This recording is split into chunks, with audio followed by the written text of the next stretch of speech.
Vamos agora acompanhar as perguntas e respostas sobre o tema da palestra com a nossa querida Maíse Braga.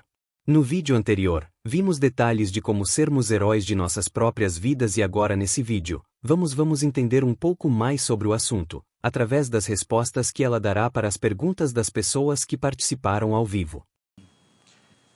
Bom, iniciando o nosso segundo momento, nós vamos agora conversar um pouquinho aqui com a Maíse. Quem quiser fazer alguma pergunta pode usar o nosso número do WhatsApp e também deve ter alguém que está pegando essas perguntas para que a gente possa fazer por aqui. Então, a primeira pergunta para você, Maíse. Essa pergunta aqui é da Elaine. Maíse, como disse Chico Xavier, difícil não é viver, mas conviver. Nos dias atuais, com tanto distanciamento de nós mesmos, da família e de Deus, por termos como meta a conexão com o mundo virtual, no seu entendimento, na proximidade do terceiro milênio, como voltarmos à simplicidade de sermos humanos e acessíveis à caridade? Pergunta da Elaine. Elaine, fantástico que todo mundo pensasse como você e fizesse essa pergunta a si mesmo. Porque a verdade é que nós precisamos reencontrar o nosso coração, o melhor de nós para dar o melhor de nós. Eu me recordo que de 99 para 2000, toda passagem de ano na comunhão espírita é feita uma prece. Os dirigentes e médiuns e trabalhadores e espectadores comparecem. E sempre termina um pouco antes de 31, da meia-noite, para todo mundo ir para casa e poder romper o ano com seus familiares. De 99 para 2000, começava o terceiro milênio. Dr. Bezerra de Menezes deu uma mensagem dizendo: os 20 primeiros anos do próximo milênio serão extremamente difíceis. Todas as máscaras cairão. Todas. Naquele dia, muita gente me perguntava: Maíse, você acha que foi Dr. Bezerra mesmo? Eu tenho certeza. O 20º ano é ano que vem. Ele disse: os primeiros 20 anos serão extremamente difíceis. Todas as máscaras cairão. E não é o que está acontecendo? Por isso, viver sem máscaras, quem quer que sejamos, é necessário. Para conviver, temos que nos desnudar do nosso pior e reconstruir o nosso melhor, para poder realmente trocar a melhor energia. As pessoas hoje estão desencorajadas, não estão tendo uma perspectiva de futuro, nem os jovens, nem os maduros, nem os idosos. E por isso elas estão tão tristes. E a tristeza e a melancolia são energias difíceis, que vão impregnando como se fosse uma gripe que acaba dando em todo mundo. Nós não podemos deixar que isso continue, porque nós temos que pensar nos nossos filhos, nos nossos netos, nós mesmos voltando à Terra. Me lembrei agora de uma amiga que o pai dela tinha uma característica.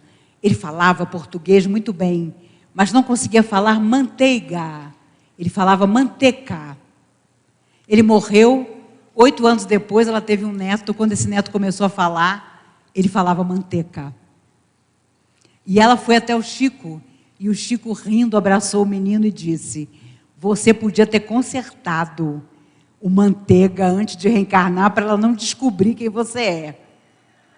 Era o pai dela que retornou como neto, mas com a mesma característica de não conseguir falar manteiga.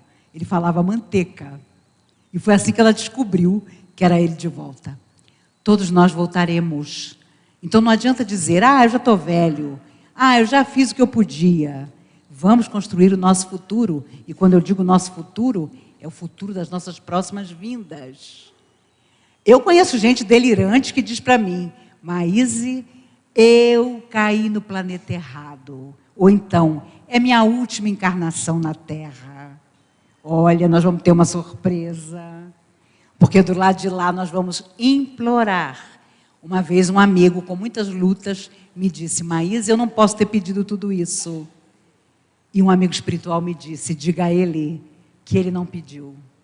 Ele implorou, de joelhos, em lágrimas copiosas. Então não dava para mentir. Um outro da plateia disse para mim: a senhora é muito exagerada. A senhora fala que todos nós temos que nos reconstruir, que nos refazer. Eu sou casado há 30 anos, tenho 3 filhos rapazes maravilhosos. Nunca houve uma briga na nossa casa. A nossa família é diferente de todas as famílias que a senhora fala. Nunca houve uma dificuldade. A senhora é muito dramática. Ele virou as costas e saiu. O amigo espiritual sorridente me disse, bem-humorado: ele aguarde as noras que ele vai ter.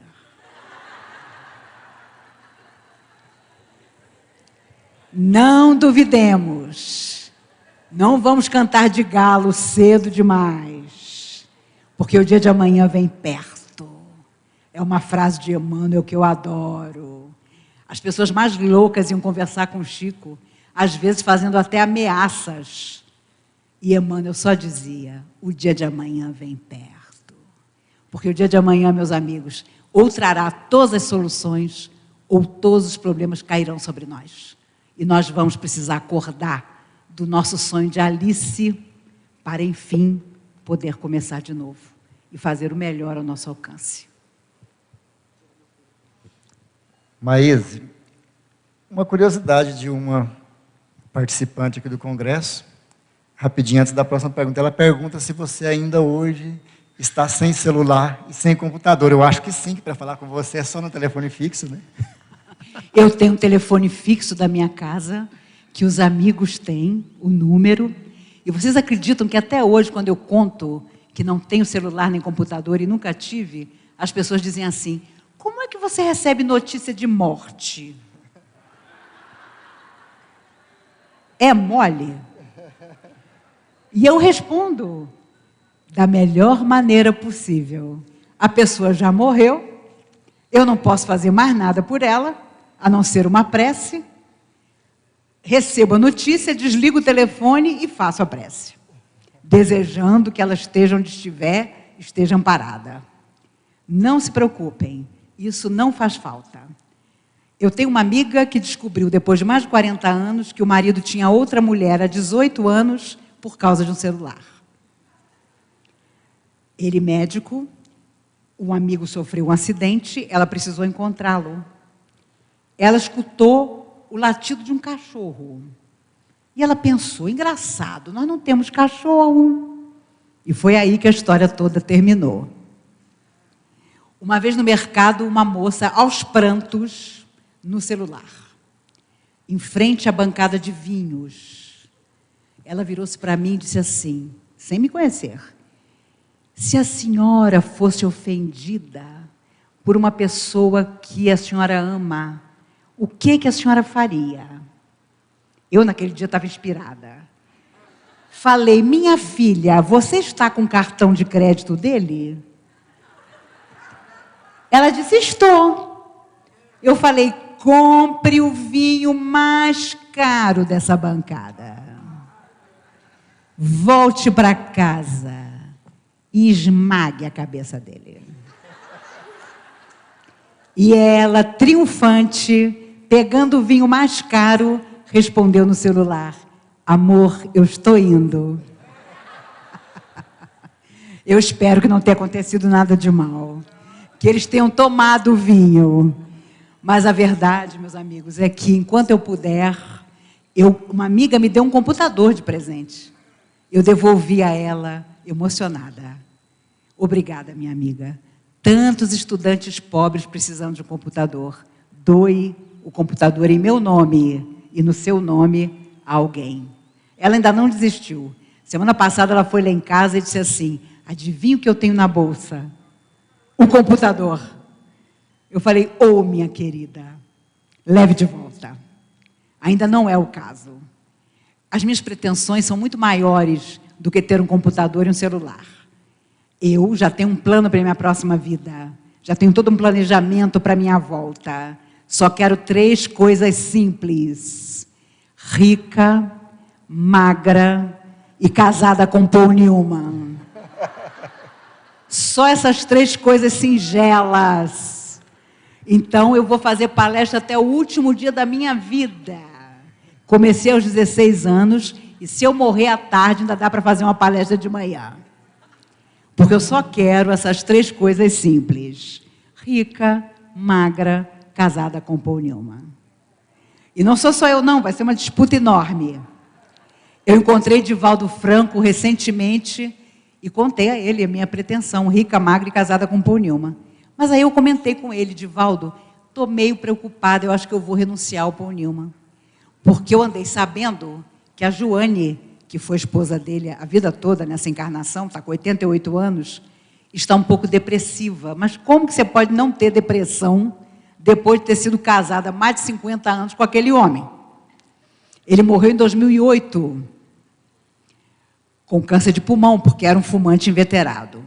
Foi um homem inteligente, perguntou aos médicos, o que vocês podem fazer por mim? O médico disse, nada. Ele pegou a sacola dele, saiu do hospital e foi morrer junto à família e morreu 4 meses depois, na fazenda dele. Mas eu fiquei sabendo que a mulher está triste. Aí eu pensei comigo, acho que eu vou renunciar.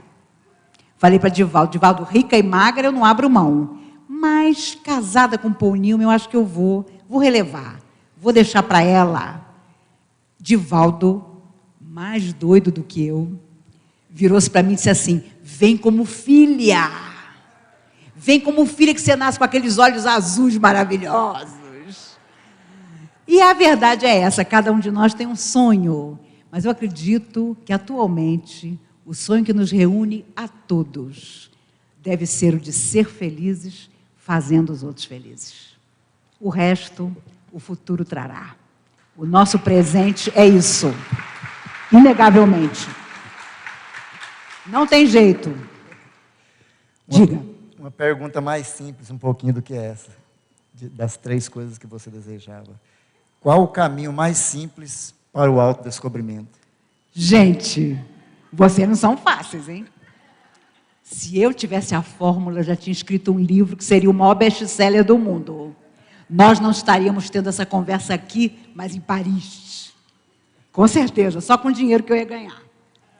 A verdade, meus amigos, é que enquanto nós negarmos o que há dentro de nós, não haverá saída. Enquanto nós brincarmos de contente, face às coisas que nós precisamos encarar para mudar, não haverá saída. Enquanto nós acordarmos dizendo que está tudo bem, quando o nosso coração sabe que não está, não haverá saída. A doutrina espírita surgiu na nossa existência para nos dizer que a verdade precisa ser o início de todas as nossas transformações. Vocês sabem por quê? Vocês devem saber por que Jesus disse, conhecereis a verdade vos libertará? Porque quando ele tinha 2 semanas, Maria precisou entrar na cidade para comprar comida. E os espíritos contam que Maria tinha 2 problemas. Ela nunca tinha dito uma mentira e era uma moça belíssima. Chamava atenção à distância. Ela fez o que todas as mulheres estavam fazendo para esconder as crianças recém-nascidas. Ela colocou Jesus numa cestinha, um pano por cima, jogou milho e tentou entrar pela cidade na hora mais cheia de gente. Antigamente, as portas das cidades eram bem estreitas para os animais passarem apertado e evitar-se contrabando. Jesus usou a porta estreita como exemplo numa de suas falas. Naquele dia, e era assim, os soldados romanos começaram a ver que tinha um monte de mulher carregando cesta. Eles perceberam que tinha alguma coisa errada. Tiravam a espada. Mulher, o que você leva aí dentro? Cada uma mentia de um jeito. É cevada, soldado. É trigo, é milho. Joga tudo no chão, que eu te ajudo a botar na cesta de novo. Eu quero ver se é só milho mesmo. Caiu o milho, caiu o pano, caiu a criança, e ali mesmo a cabeça da criança era cortada. Os espíritos dizem que o edito de Herodes era de até 1 ano de idade, mas os soldados mataram crianças até 2 anos. Foi uma carnificina. Maria precisava entrar na igreja, na cidade. Ela se apertou no meio dos jumentos que estavam sendo examinados. Ela era belíssima. Um dos soldados olhou ela de longe e foi até ela. Mulher, o que tu levas nessa cesta? Maria muda. Vocês lembram da primeira mentira que vocês disseram? Se vocês se lembrarem, vocês vão lembrar que vocês abaixaram a cabeça, olharam para o lado. Depois você fica tão especialista que você mente olhando no olho da pessoa, dizendo, por exemplo, eu te amo, quando não é verdade. E aí, ele perguntou de novo, mulher, eu já te perguntei o que tu levas nessa cesta. Maria, com a cesta abraçada, começou a chorar. Ele viu logo que tinha alguma coisa errada. Tirou a espada, mostrou a espada para ela e disse, mulher, eu te pergunto pela última vez, o que tu levas nessa cesta? E Maria baixinho disse, soldado, é meu filho, que tem 2 semanas de nascido, que eu levo escondido nessa cesta. Ele deu uma gargalhada, guardou a espada e disse, mulher, se fosse teu filho, tu não me dirias, pode passar que eu não vou revistar a tua cesta. E naquele dia, Jesus estava há semanas caminhando com os apóstolos, sentiu tanta saudade da mãe, que disse, conhecereis a verdade, e a verdade vos libertará. Porque foi a verdade que Maria disse naquele dia, que tornou Jesus livre para crescer e mudar o mundo para sempre. Por isso, eu tenho certeza que encontrando a nossa verdade, nós vamos começar a viver a fase mais feliz da nossa alma imortal, que é sermos realmente felizes, com pureza de alma, com o coração esvaziado de qualquer preconceito, de qualquer intolerância, de qualquer não aceitação da pessoa, só porque ela optou por uma vida diversa, só porque ela não sente, pensa ou ama da maneira que nós achamos que é certo pensar, sentir, amar. Quem somos nós para dizer o que é certo, o que é errado? Jesus nos apontou todas as certezas e nós até hoje estamos com dificuldade de segui-lo. Então tem coisa errada com a gente. No dia em que dissermos, como Paulo, Senhor, não sou eu, mas que vivo, é Deus que vive em mim, então nós estaremos seguindo. Vocês sabem o que aconteceu com Chico? Emmanuel Sutil, vamos fazer 30 livros. Quando os 30 livros ficaram prontos, Chico disse ingênuo, acabou o nosso trato. Emmanuel disse, vamos a mais 30. Chico topou. Quando chegou nos 60, agora terminou. Vamos fazer 100. O 100º foi concluído. Chico disse, tarefa cumprida. E Emmanuel disse, eu tenho uma notícia para o senhor. Sua vida não é mais sua. Seu corpo não lhe pertence. Sua encarnação foi desapropriada. E ele terminou aos 92 anos, 76 de trabalho na mediunidade, com 412 livros. E os espíritos contam que quando ele saiu do corpo naquela noite, em que todo mundo, em 2002, estava feliz, como ele queria, porque a Copa do Mundo era nossa, ele se ajoelhou no chão do quarto humilde. E os espíritos de luz que vinham buscá-lo disseram, meu filho, levanta. E ele, ajoelhado, disse, eu só quero agradecer pela bênção desses 92 anos. Meus amigos, um dia nós vamos chegar lá. Mas até lá, haja bofetada, haja cuspe na cara. Nunca um ateu, um católico, um protestante deu um tapa em Chico Xavier, mas espíritas deram. Nunca um católico, um protestante, um ateu cuspiu no rosto do Chico. Espíritas cuspiram. Então, eu confesso a vocês que eu costumo dizer que nenhuma religião reúne tanto maluco como o espiritismo. E é por isso que nós estamos nele, internados. Internados numa escola de luz, que dessa vez, pelo amor de Deus, vai consertar a nossa vida. Nós precisamos. Não dá mais tempo Nós não temos mais tempo para ficar pensando, será que eu vou ser bom? Será que eu vou fazer alguma coisa? Será que eu vou encontrar fulaninho? Será que eu vou perdoar ciclano? Não dá mais. A minha geração, em dezembro eu faço 62 anos, vai sair da Terra sem ter cumprido a tarefa de tornar o mundo melhor. Ninguém se iluda. A minha geração já não vai contar com isso. Só numa outra vida. Mas quem vem depois, ainda há esperança. A Terra vai avançar, querendo ou não. Nós precisamos avançar com ela. Então, autoconhecimento é nos descobrir falíveis, mas infalíveis na vontade de mudar. Isso aqui realmente importa. Diga, meu filho, sinto que você está ansioso para fazer uma pergunta. Nem tanto. Está muito bom te ouvindo.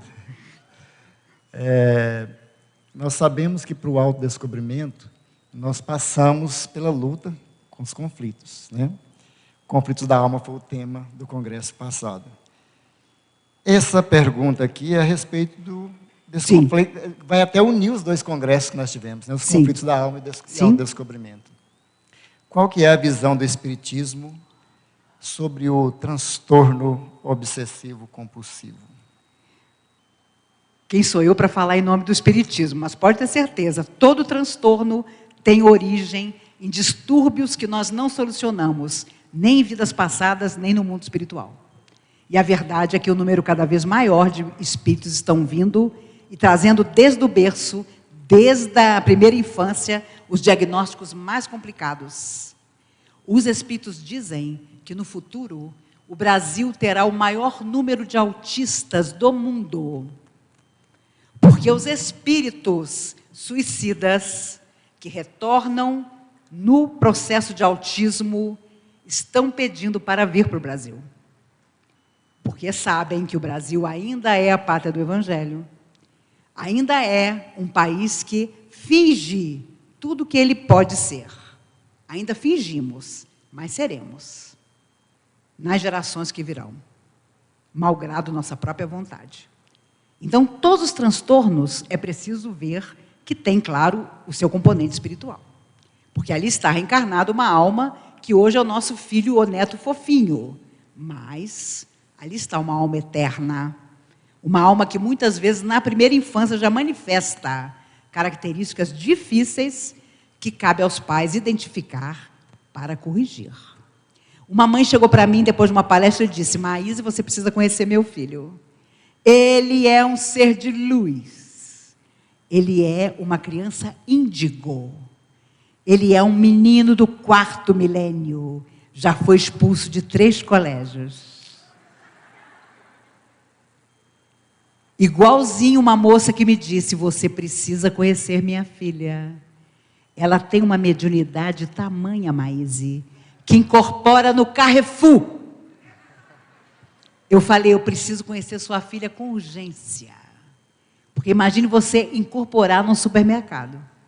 E a mãe achando aquilo a mediunidade maior que a do Chico Xavier.